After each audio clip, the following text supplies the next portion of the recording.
Одоогийн байдлаар Монгол улс нь 30 гаруй сая толгой малтай. Мөн энэ оны хавар мал төлөлтийн үеэр 50 сая хүрэх зорилт тавьсан. Гэвч махны үн нэмэгцээр байна. Малаа дагсан махны үнийн хөөрөгдлийн талаар өнөөдөр хүнс хөдөө аж ахуйн хөнгөн үйлдвэр яам нийслэн засаг даргын тамгийн газрын хүнс худалдаа үйлчлэгээний хэлтс үндэсний статистикийн хороо, Монголын махны холбоо, Монголын хэрэглэгчдийн эрх ашиг хамгаалах нийгүүлүүдийн үндэсний холбоо, Монголын хүнс хөдөө аж ахуйн үндэсний асоциац зэрэг байгууллагууд сэтгүүлчдэд дугуй ширээний уулзалт хийх байсан ч тодорхойгүй шалтгаанаар уулзалт болсонгүй. Гэсэн хэдий ч Монголын хүнс хөдөө аж ахуйн үндэсний асоциац махны үнийн өсөлтийн талаар өөрсдийн байр сууриа илэрхийлсэн юм а.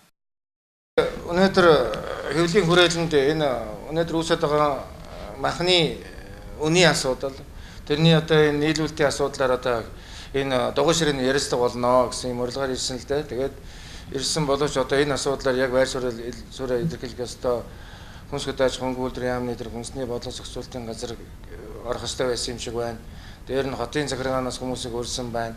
За энэ махны мэргэжлийн холбоолох махны холбоо энэ бэлтгэн нийлүүлэгчд болоод хотын захиргаа хэрэглэгчдийн эрх ашиг хамгаалах нийгэмлэг гэдэг одоо гол байгууллагуудаас энэ хүмүүс нь ирсэнгүй одоо тэгээд одоо энэ хүний буурахгүй байгаа асуудал бол нэгдүгээрт нь бол энэ олон гар дамждаг ер нь бол ерөнхийлөгч хэлжсэн шүү дээ. Чэнжгүй Монгол болё гэж. Тэгэхээр 5-6 дамжлага нэгдүгээрт гарч одоо дамжиж энэ хэрэглэгчийн гар дээр ирж байгаа мах үн өсөх одоо нэг хандлага бий болгож байна. Нөгөө талаар энэ жил бас нэг энэ одоо Монголын үндэсний одоо нефть бүтээгдэхүүн нийлүүлэгч компаниудын одоо тодорхой буруутай гэж гарсан. Тэр тодорхой одоо бас торгуул ногдуулсан байгаа. Тэгэхээр энэ бензин одоо шатхууны үнийн асуудал бас нөлөөснийг бас үгүйс гарахгүй.